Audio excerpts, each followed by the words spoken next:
How do you know if an atom is stable? In this video, we're going to learn about radioactive decay.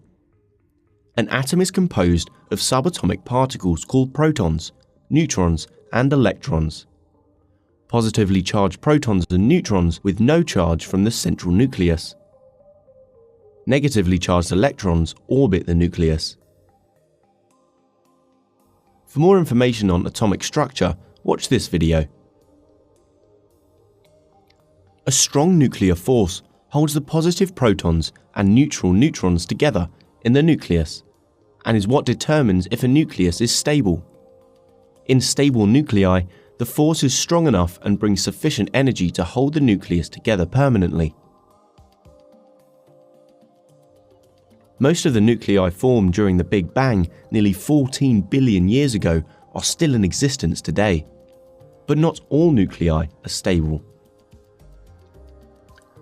Unstable nuclei either have too many protons or too many neutrons, upsetting the strong nuclear forces. Unstable nuclei try to balance themselves by giving off the excess proton or neutron. This is radioactive decay. Unstable nuclei are radioactive and emit radiation. There are three types of decay: alpha decay, beta decay minus, or beta decay plus. Alpha decay is the loss of an alpha particle. An alpha particle is made of two neutrons and two protons. They have a mass of 4 and a charge of +2. When an atom loses an alpha particle, the mass number decreases by 4 and the atomic number decreases by 2. A new element is formed that is 2 places lower in the periodic table. When an isotope has too many neutrons, it decays by beta minus decay. A neutron changes into a proton and an electron. The proton is retained by the atom, while the electron is lost. The lost electron is high energy and is called a beta particle. By losing a neutron whilst gaining a proton, the mass number of the atom remains the same, but the atomic number increases by 1. A new element is formed that is 1 place higher in the periodic table. When an isotope has too many protons, it decays by beta plus decay. A proton is converted into a neutron and a positive beta particle called a positron.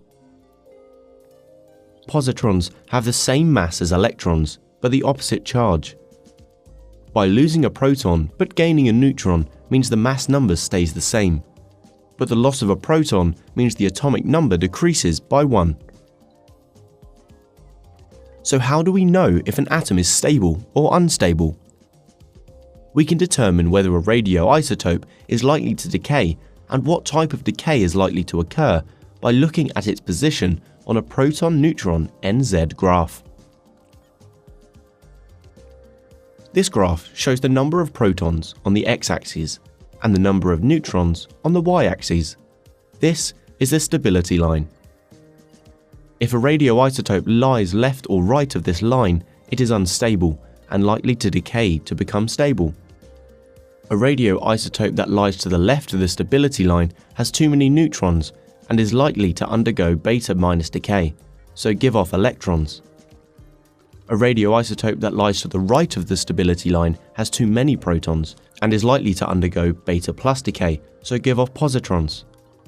If particles have a high number of protons, usually more than 82, they are likely to undergo alpha decay. In this video, we have learned that unstable nuclei either have too many protons or too many neutrons, which upsets the strong nuclear force holding the atom together. Unstable nuclei try to balance themselves by giving off the excess proton or neutron either through alpha, beta minus, or beta plus decay. If you liked the video, give it a thumbs up and don't forget to subscribe. Comment below if you have any questions.